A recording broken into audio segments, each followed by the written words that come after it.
Exercise 5.3 के प्रश्न 4 का ये रहा पहला प्रश्न। एपी में तीन संख्याओं का योग 21 है तथा उनके गुणनफल 231 हैं।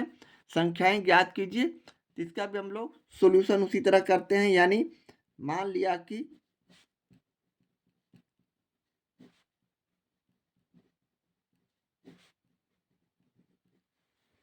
एपी के तीन पद क्रमशः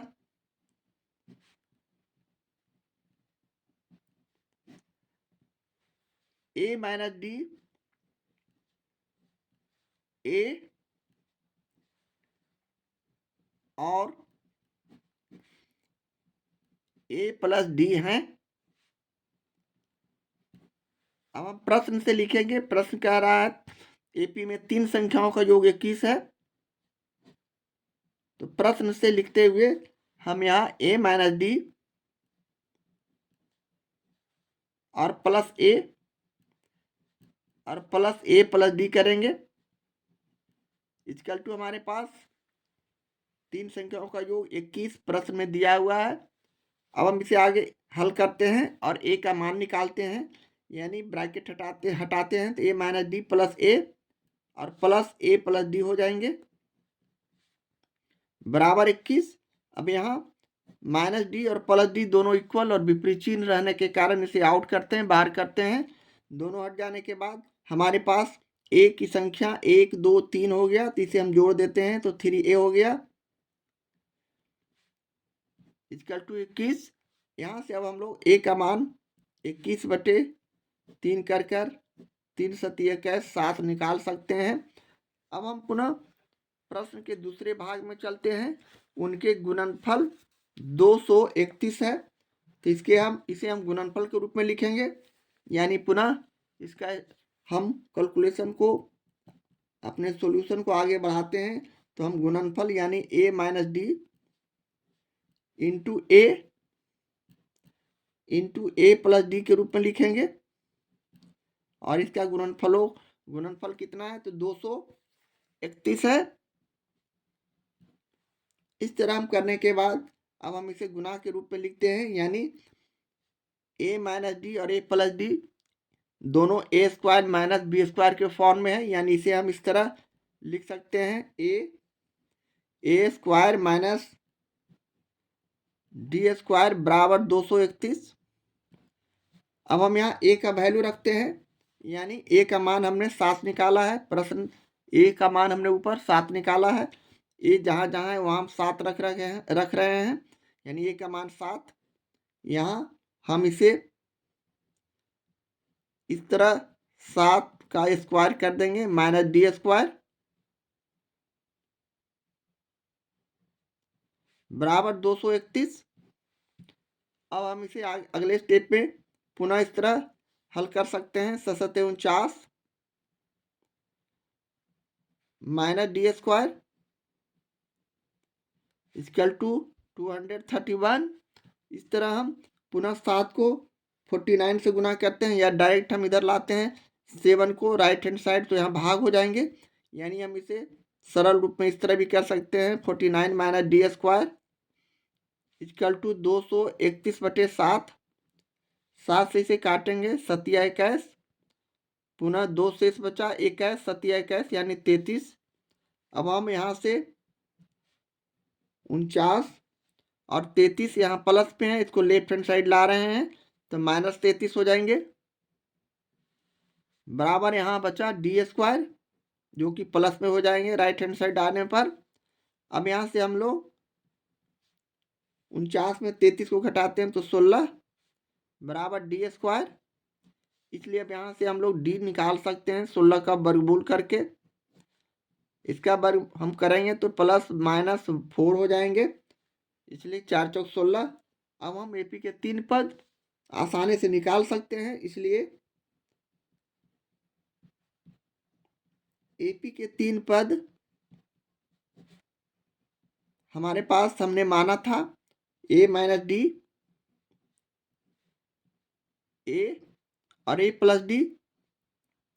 अब यहाँ हम ए और डी का मान रखकर वैल्यू निकाल सकते हैं। ए का मान हम यहाँ पहले 7 रखते हैं, यहाँ डी का मान हम प्लस वाला संख्या को रखते हैं। 4 और -4 दोनों अंक हमारे पास आंसर रहेंगे, तो यहाँ हम प्लस धनात्मक संख्या 4 को रख रहे हैं। 4 रखेंगे तो 7 - 4 और ए का मान यहाँ 7, पुनः 7 + 4 करेंगे। इस तरह हमारा रिजल्ट यहाँ 7 में से 4 गया तो 3, 7 और 7 4 11 हो जाएंगे। या फिर इसे हम -4 रखते हैं डी की जगह, तो हमारा रिजल्ट रिवर्स हो जाएगा, उल्टा हो जाएगा। 11 7 और 3। इस तरह हम प्रश्न 4 के पहले प्रश्न का सॉल्यूशन करते हैं और यही हमारा आंसर हो जाएगा। प्रश्न 4 का ये रहा दूसरा प्रश्न। किसी एपी के 3 संख्याओं का योग 3 है तथा उनका गुणनफल -35 है, संख्याओं को ज्ञात करें। तो यहाँ हम उसी तरह जिस तरह हमने प्रश्न 4 के पहले प्रश्न का सॉल्यूशन किया था, लगभग उसी तरह का प्रश्न इसे भी हम मान लेते हैं। यानी मान लिया कि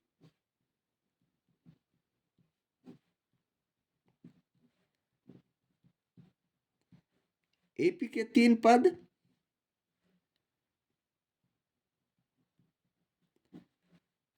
या 3 भाग एक ही बात है। तो यहाँ 3 पद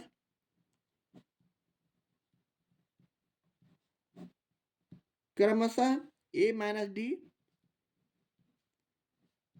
a और a + d है।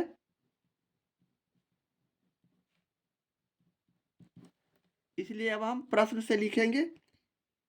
इसलिए प्रश्न से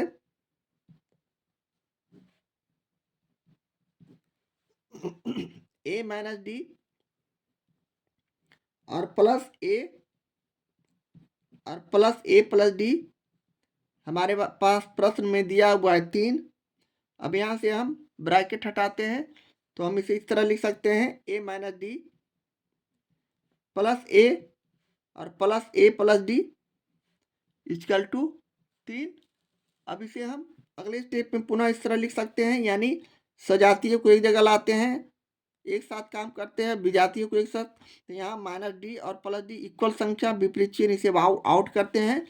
a 3a हो गया, तीनों a को जोड़ दीजिए तो 3a = 3। इसलिए यहाँ से हम लोग a = 3/3 कर देंगे, तो हमारा रिजल्ट 1 हो जाएगा। इस तरह हम a का मान 1 ला सकते हैं। पुनः हम प्रश्न के दूसरे भाग से हम निकाल सकते हैं d का मान, तो हम इसे इस तरह लिखेंगे।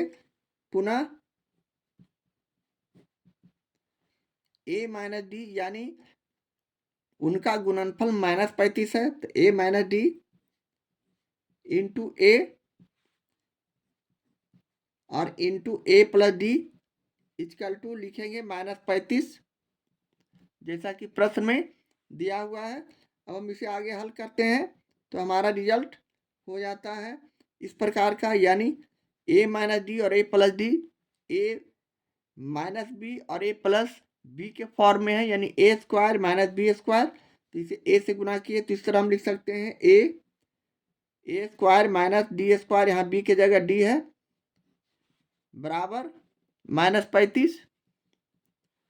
अब हम इसे गुना करते हैं या a का मान यहाँ रखते हैं। a का मान हमने पहले निकाला है 1, तो 1 और यहाँ रखेंगे 1² - d² बराबर -35। इस प्रकार हमारा कैलकुलेशन पुनः आगे बढ़ाते हैं, तो 1 से किसी भी संख्या को गुना करने पर कोई चेंजिंग नहीं होता है। तो यहाँ हमारा रिजल्ट हो गया 1 - d² इक्वल टू -35। अब हम -d² को धनात्मक करते हैं, तो राइट हैंड साइड ले जाते हैं, और -35 को धनात्मक करते हैं तो लेफ्ट हैंड साइड लाते हैं। यानी हमारा कैलकुलेशन इस प्रकार का हो जाएगा 1 + 35 बराबर d²। यहाँ से अब हम लोग d² बराबर लिख सकते हैं 36। इसलिए d का वैल्यू हम यहाँ से निकाल सकते हैं 36 का वर्गमूल निकाल के, यानी 6 × 36, जो कि प्लस और माइनस, धनात्मक और ऋणात्मक दोनों चिन्हों के साथ आएंगे। यानी हम इसे 6 या -6 भी लिख सकते हैं। इस तरह अब हम यहाँ से AP के 3 पद निकाल सकते हैं, इसलिए लिखेंगे, इसलिए AP के 3 पद बराबर A - D। हमारे पास पद दिया हुआ है, माने हैं हम A और A + D। अब यहाँ A और D का वैल्यू यहाँ रखते हैं, तो हमारा रिजल्ट इस प्रकार का हो जाएगा। A का मान यहाँ रखेंगे, तो A का मान हम यहाँ रखते हैं, तो रिजल्ट होता है A का मान हमने निकाला है 1 और माइनस D का मान 6 प्लस 6 रख रहे हैं। इसी तरह 1 + 6, अर्थात हमारा रिजल्ट यहाँ -5, 1 और 6 एक साथ हो जाएंगे, जिसे हम रिवर्स यानी -6 यदि D का मान रखते हैं तो हमारा रिजल्ट हो जाता है 7, 1 और -5। इस तरह हम प्रश्न 4 के दूसरे प्रश्न का सॉल्यूशन करते हैं और यही हमारा आंसर हो जाता है। एक्सरसाइज 5.3 का ये रहा 5वां प्रश्न। यहाँ से हम लोग सभी प्रश्नों को AP के गुणों के आधार पर सोल्व करेंगे। वैसे तो यहाँ से सभी प्रश्नों को भिन्न भिन्न तरीकों से बनाया जा सकता है, किंतु मेरा यहाँ से सभी प्रश्नों को सरल तरीके से बनाने का प्रयास रहेगा। तो चलते हैं 5वां प्रश्न लेते हुए। यदि A/B + C, B/C + A, C/A + B AP में है और A + B + C is not equal to 0, तो सिद्ध करना है कि 1/B + C, 1/C + A, 1/A + B AP में है। तो चले इसे हम लिख सकते हैं, चूंकि अपने सॉल्यूशन में चूंकि A/B + C, B/C + A, C/A + B AP में है।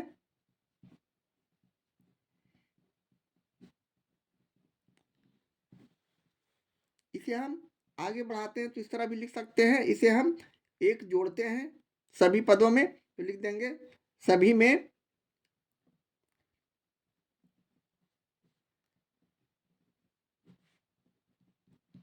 सभी पद में एक जोड़ने पर हमारा 3 पद का जो इस तरह का AP होता है, ये AP के गुण है कि हम किसी भी संख्या को जोड़, घटाव, भाग या गुना कर सकते हैं।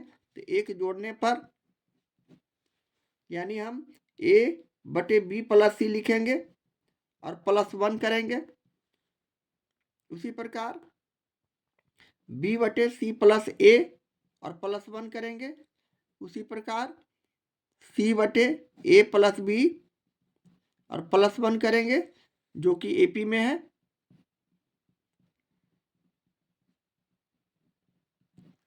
इस तरह हम इसका सॉल्यूशन पुनः इस तरह आगे बढ़ा सकते हैं, यानी हम यहाँ LCM निकाले, लघुत्तम समावर्तक, यहाँ कुछ नहीं तो 1 नीचे समझना है, सभी में 1 रहता ही है। अब B + C और 1 का लघुत्तम समावर्तक निकाले LCM, तो B + C हो जाएंगे। B + C को B + C से भाग किए तो 1 आया, 1 को A से गुना किए तो A, 1 को B + C से भाग किए तो B + C, यानी +1 में गुना करेंगे तो B + C हो जाएंगे। इसी प्रकार यहाँ भी हम उसी तरह C + A लघुत्तम लिखे, LCM होगा, और C + A को C + A से भाग किए 1 आया, 1 को B से गुना किए तो B प्लस, यहाँ भी C + A हो जाएंगे। उसी प्रकार यहाँ भी A + B हमारा LCM होगा और रिजल्ट हमारा C + A + B होगा, जो कि AP में है।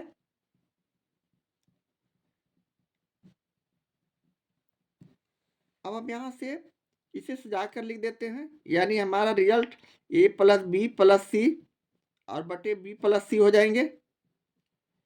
और यहाँ भी हम इसे सजा कर लिख देते हैं, यानी A + B + C बटे C + A, यहाँ भी हम इसे सजा देते हैं a प्लस बी प्लस सी बटे a प्लस बी, जो कि AP में है।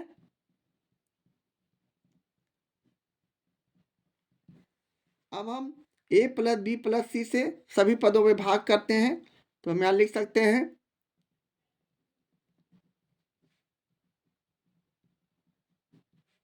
सभी पदों में a प्लस बी प्लस सी से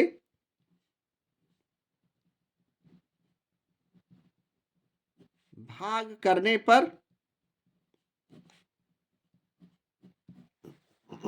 हमारा रिजल्ट हो जाएगा a प्लस बी प्लस सी और बटे b प्लस सी। हम भाग कर रहे हैं a प्लस बी प्लस सी से, जो कि नीचे लिखेंगे। इसी तरह दूसरे पद में a प्लस बी प्लस सी लिखा और c प्लस a, और यहाँ भी भाग किया a प्लस बी प्लस सी से। इसी तरह तीसरे पद को भी हम a प्लस बी प्लस सी लिखेंगे और भाग करेंगे a प्लस बी प्लस सी से, और इसे हम इस तरह नीचे लिख देंगे, और जो कि AP में है। अब हम a प्लस बी और प्लस सी को यहाँ काट देते हैं। यहाँ 1 बचा, यहाँ भी 1 बचा, यहाँ भी 1 बचा। इस तरह हमारा रिजल्ट क्या आ जाएगा तो 1 बटे बी प्लस सी बचेंगे, 1 बटे सी प्लस ए बचेंगे, 1 बटे ए प्लस बी बचेंगे, जो कि AP में है। और हमें प्रश्न के दूसरे भाग में यही लाना था, यानी तो सिद्ध करें कि 1 बटे बी प्लस सी और 1 बटे सी प्लस ए, 1 बटे ए प्लस बी AP में है, और यही हमें लाना था। इस तरह हम इसे साबित कर चुके हैं, और यही हमारा सॉल्यूशन हुआ। इस तरह का प्रश्न को हम इसी तरह सोल्व करेंगे। तो ये रहा हमारा 5वें प्रश्न का सॉल्यूशन।